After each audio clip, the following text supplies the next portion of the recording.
Arches watercolor paper work well with colored pencil? We're going to find out today with their hot press watercolor block. Plus, I'm going to be doing a demonstration of this BN colored pencil and giving you tips that you can use in your own work.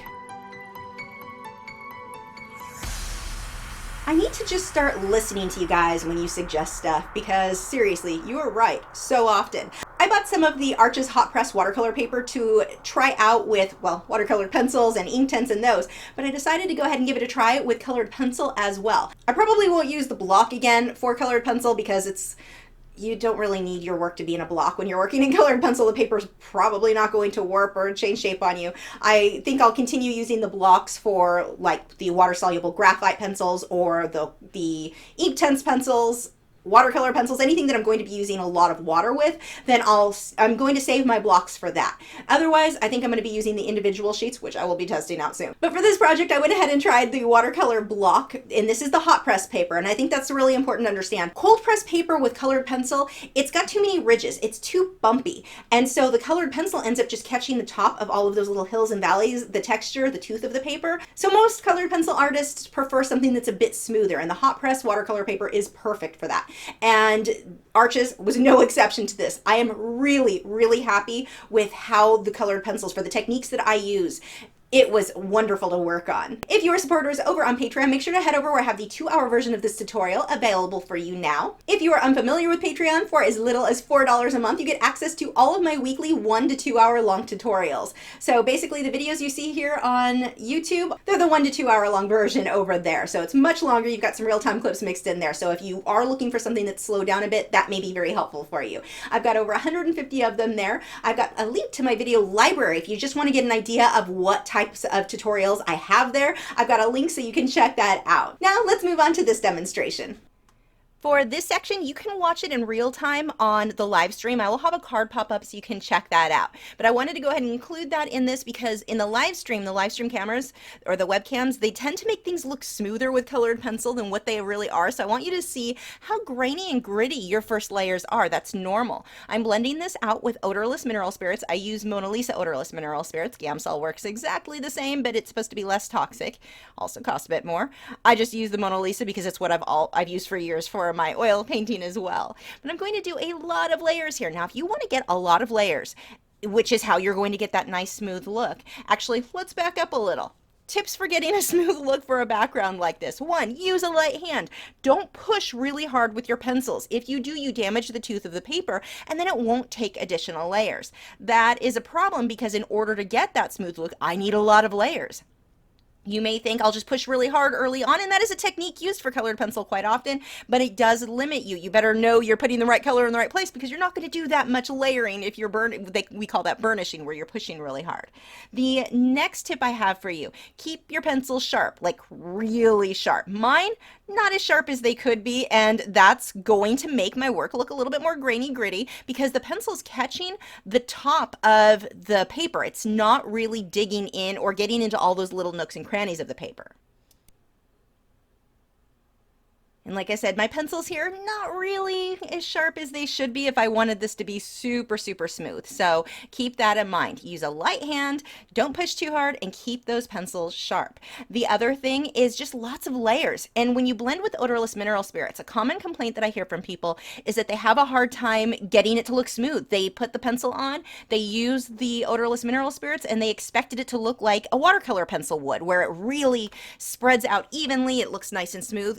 That's not what's happening with colored pencil. What the OMS is doing, or the odorless mineral spirits, it's making it dissolve, or that pigment is dissolving in place. You're not really spreading it, you're not really blending. I mean, we often talk about blending out with odorless mineral spirits. You're not really blending one color into the next that much. You're just really dissolving that pigment into the paper.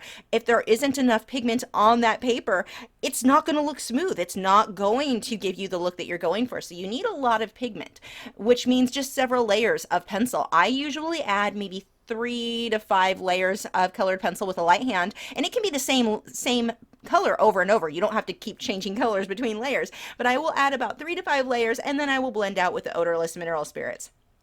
Let that dry completely, and then repeat the process until it looks as smooth as I want. Now, on this one, you can see a little bit of that grainy grittiness there, especially on the dark green areas. I could have done a few more layers if I wanted to really make that smooth. And again, having a sharper pencil would have helped. Now, moving on to the flowers. These don't look like flowers. This looks like an absolute mess of what are you doing? What is this? So what I want to do when, especially with flowers, I look at things as abstract shapes. I'm not looking at this as I'm drawing a flower, because my brain is going to explode because none of this looks like a flower. It'll be frustrating. And then my brain will try to take over and say, no, no, no, let me fix this. I can make it look like a flower. And suddenly I have daisies where I was not drawing daisies. So try to look at it as an abstract shape.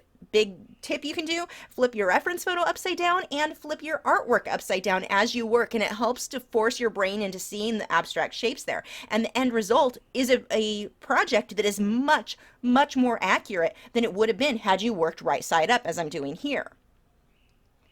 Now, choosing the pencils, the majority of the pencils that I used in this project are luminance and polychromos. Polychromos are my oil-based.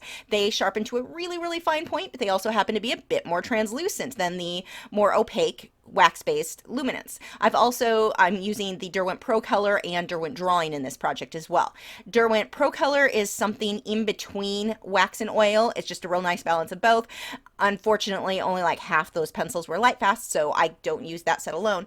And then the Derwent Drawing are the ones that are just so soft. Really nice pencil for blending and working with there. So they just don't have very many colors. Anyway, moving on. So when you look at all those pencils, you may think, well, how do you know when to use a polychromos versus a luminance versus if you're using, I know a lot of you guys use Prismacolor. For me, it comes down to a few main things as to what I'm going to decide. First is just the color. Sometimes there's a color I really want that is only available in one of those sets, and that may be the sole reason why I choose that specific pencil. The next reason is going to be, do I need tons of tiny detail? Then polychromos are probably my best choice. My last requirement or thing that I consider, I guess, is, do I need it to be more opaque? Like right there, I'm using my luminance pencil. Then the luminance is the way to go. Or if you're using the Prismacolor, Prismacolor is going to be more opaque because of it being a wax-based pencil. So those are the factors for me when deciding which pencil to go with. Now, generally, my first few layers, they're going to be a bit fuzzy looking. You can see right there, my edges aren't super sharp. Everything's just kind of blurred together. That's normal. That's okay. I'm going to clean things up and tighten everything up when I get closer to the end. Right now, my main goal is just getting the white of the paper covered. So here, I'm actually using a black pencil, and you'll sometimes hear people say, never use black in art. I use it all the time.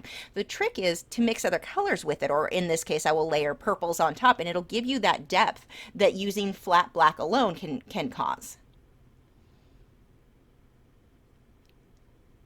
And here you can really see what I'm talking about with the abstract shapes. This doesn't make sense. This is just, what are you doing here?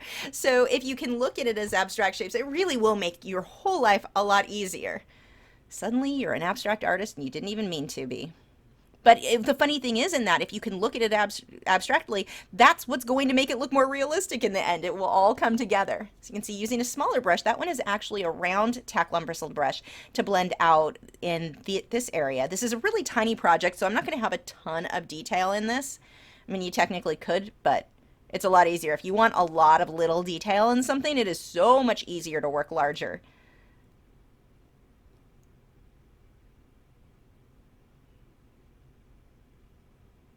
I'm using the majority of my cooler blues and purples and magenta colors.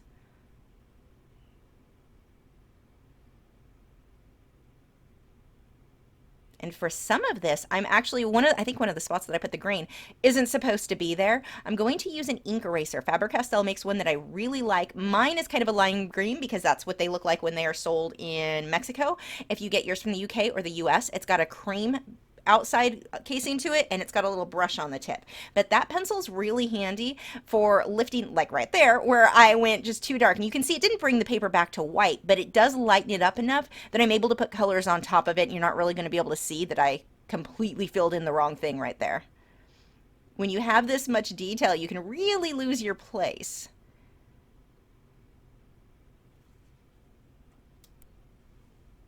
One of the things that I like to do to really help me to see the abstract shapes and not be tempted to try to force things into looking like a flower when they really shouldn't just yet, is I blow up my image my reference really, really large. So in my case, I've got a 27-inch monitor that I have right next to my easel, and I can just zoom in on whatever area I'm working on. And not only, I mean, you're going to see things that you wouldn't have seen anyway, just blowing things up that big. A lot of people will use an iPad or an Android tablet or something like that. I prefer that to printing out my image. I used to always print whatever my reference was, and well, my printer's not great, so that's a problem. But I was going through so much ink, so much. The paper wasn't as expensive, but the ink that I blew through was insane just to print out reference photos. And then I was having a problem with it would print too dark. So I would try to Photoshop so it would be lighter, and then it would print better, but then it would be too light. It was an ongoing battle of, let's see how much wasted ink I can go through. So now I just use the computer monitor. I used my laptop for a really long time. That's a good way to go because I could drag that over next to my easel. But I can zoom in now to whatever little area I want to focus on. And by doing that and not looking at the reference photo as a whole, looking at all the flowers all together, it makes it way easier for me to see the things I actually need to see, the things that I really want to focus on, and those shapes. Like, okay, where does this line curve? Where does it shift color? I mean, that's really what I'm looking at. I'm not looking at this as I'm drawing flowers, because even here, I mean, now that I've got a base layer on most of this still doesn't look anything like flowers. I don't even know what this looks like, but it's not flowers. So by zooming in, when I zoom, that will help me to do that. When I zoom out, when I've got everything done and I go back and do the final details, then it all comes together. But you just have to trust that it will and focus on those abstract shapes. Like I said, flipping it upside down will really help. But working from the monitor and not trying to print the image like I used to, because when you print the image, I mean, even with this one, I'm not able to see that much as far as the detail goes in that reference. Not like I can with using a computer monitor or a tablet or something along those lines. Now my goal for these first layers is just to get the white of the paper covered, just to get that base layer, have my lights, my darks, the purple, the blue, in the general area that they should be in. I'm not going to stress about everything being perfect, or if a part of the blue goes too far into the purple, not a big deal. I can do like I did on the green, either erase it and then go over it, or just leave it. Really? Is anyone going to notice if it's a little off? No, they're not in something like this. So I just want to get the paper covered. Once that's covered, then my next time through, I'm going to tighten everything up a little bit more. I'm going to make sure that those edges are not fuzzy. That's a big thing. Watch out for fuzzy edges when you're working in colored pencil. That happens all the time. We don't really sharpen the pencils enough. We're not pushing quite hard enough, keeping too light of a hand all the time. There is a time to push harder with that pencil, and for me, it's usually the edges that I want to be really crisp.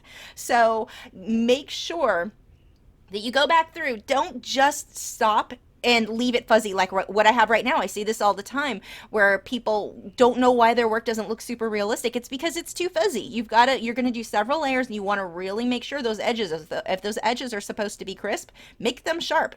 Make sure you go back over that, and adding a bit more pressure with your pencil there is a good way to do that. But I'm going to clean these up. I will sharpen everything up when I get further into it. These first few layers, not super worried about, clearly. Now notice here how I'm able to blend my black into the purple, into the magenta, because it doesn't really matter here. I'm going to put more layers on top of this, and all of these colors actually work okay together. However, if I were to be using yellow, I would not want to let the odorless mineral spirits on that brush blend into the black areas, because I would create this ugly greenish, it wouldn't look pretty. It wouldn't look like flowers. So I, in that case, would just be more careful with the brush with the odorless mineral spirits in between the black and the yellow. I would clean that brush off when I switched from black into yellow. And your odorless mineral spirits, that's a brush cleaner. So that's all you need is that stuff, and then just wipe the brush off on a paper towel just to make sure that you have all of the black off before you jump into yellow or orange or something that's a brighter color. Here, because the colors are so similar, it doesn't really matter if black blends into it, so I can be pretty lazy. But just be aware of that if you're working on lighter flowers or a lighter subject. See here how very, very fuzzy that is, and that's going to smooth out a lot just with the odorless mineral spirits, but even so, when it dries, it'll still not have that clean, crisp look that we want. Not for the first layer. Those pencils really should be sharper. when they're sharper, it takes a little bit longer. You can cover more area faster when the pencil is more dull, but you're just not getting into all the little nooks and crannies of the paper, in which case you end up with that fuzzy look that you end up spending more time to get rid of later on because you have to add that many more layers later on. And layers is a good thing, but I don't want to put extra just because I was too lazy to sharpen my pencils like I was here.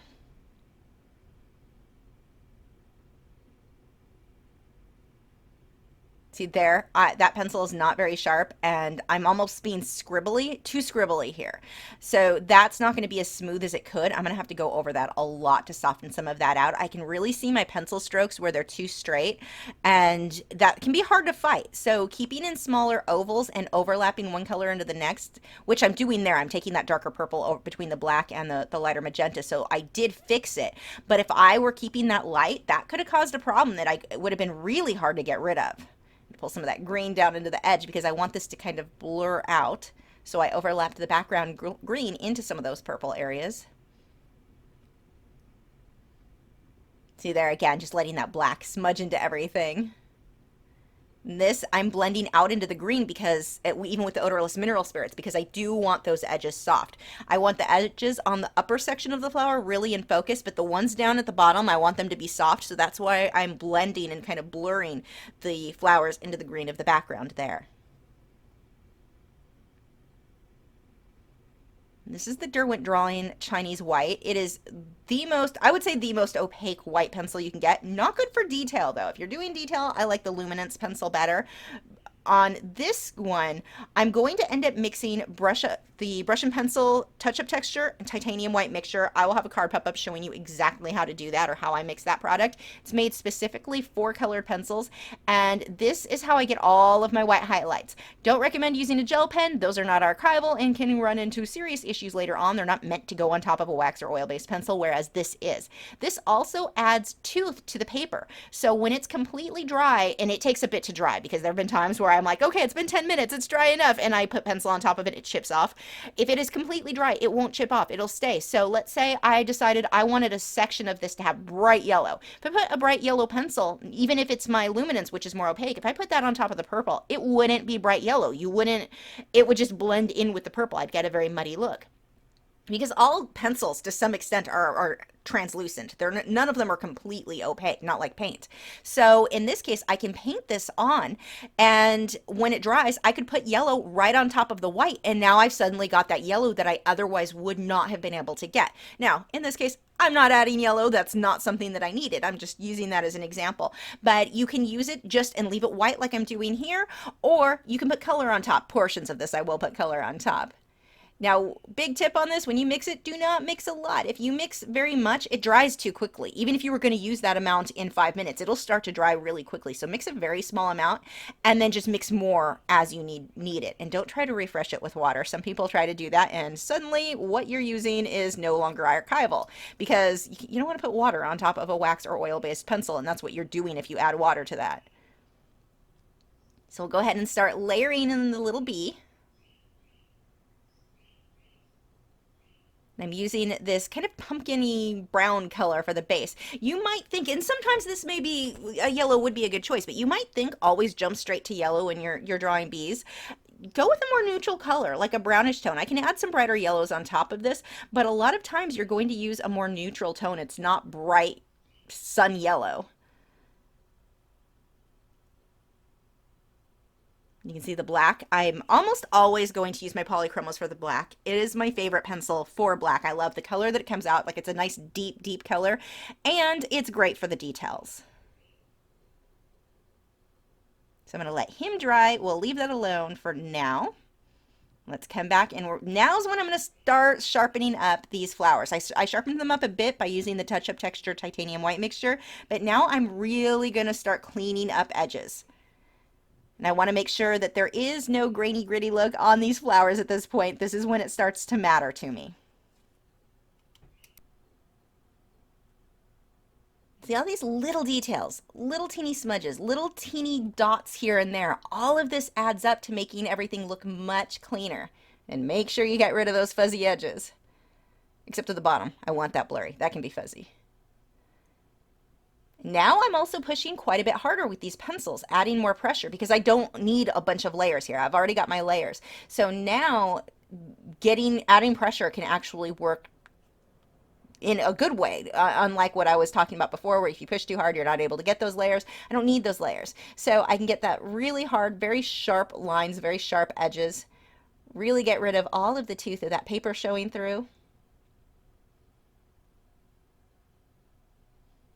And again, in something like this, if you miss a petal, if you miss a section, it doesn't really matter. No one's going to know.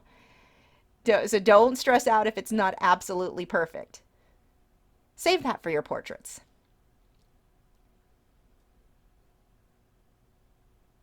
And I can go back over with the touch-up texture titanium white again. So if I cover too much with some of the pencil here and decide I really need to pull more white out, I can do that later.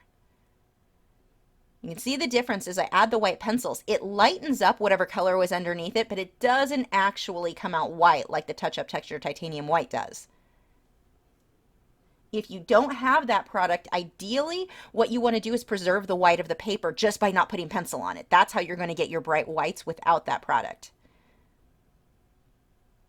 I've had people ask if they can use acrylic paint or oil paint. I don't recommend it over the colored pencil because the oil paint, if you just the paper, you can get away with it, but it doesn't really dry right, and so you're not going to be able to layer right away. That can cause some problems. I've known of people that had it kind of crack on the paper, depending on how they applied it. The thing with acrylics is that's a water-based product, so we're back to the same problem with the gel pens, where you're putting a water-based product on top of an oil or wax-based pencil, so it's not going to last long term. It can chip off or flake off. It's just not an archival alternative.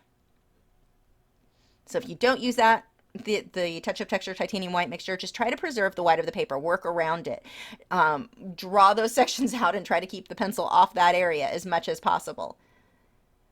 And another thing that you can do on an area that you know you want to stay really bright is I will take one of my wax-based white pencils and put, usually luminance, because I can push harder with that one, but I'll push really hard on those areas that I want to stay white. So let's say I'm drawing an animal and I need light colored whiskers. I will use that wax-based pencil over those because it's going to kind of protect the paper. It's going to maintain the whiteness. It'll still end up getting tinted a little bit as I work around it, but it really does help keep more of the paper white if I put the white pencil down and actually add pressure, damage the tooth of the paper intentionally on those areas. That's how I used to before this product, the main way that I used to keep white areas white of the paper.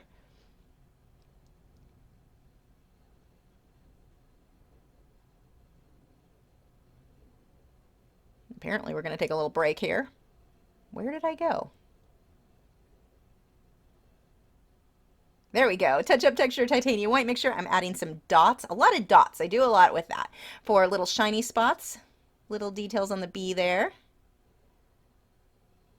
And then some final details over here on the flowers. And look how nice and crisp these edges are. And it makes one flower petal stand out so much better from the next. And leaving things white, like if these were red flowers, I would not leave these highlights white. I would likely tint them with a lighter orange or a pink or something else, but I wouldn't necessarily leave them white. White, in this case, with these colors, worked better. But like I was saying with the yellow example earlier, you can put color on top of it so it can still be bright, but not just straight flat white.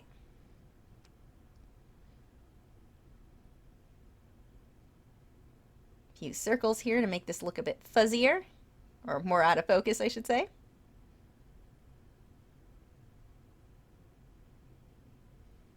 Layering more colors in there.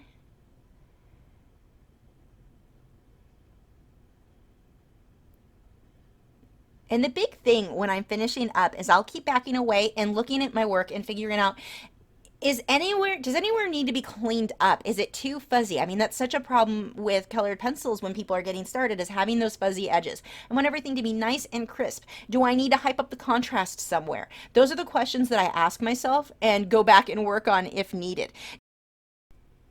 Now, as far as the supplies that you're using, I'm often asked, what's the best paper? What's the best pencil? And it's going to depend from artist to artist. And I know a lot of people will kind of switch constantly papers. They think, okay, I'm not good at colored pencil, or the reason I'm not good is this paper. It can be the reason.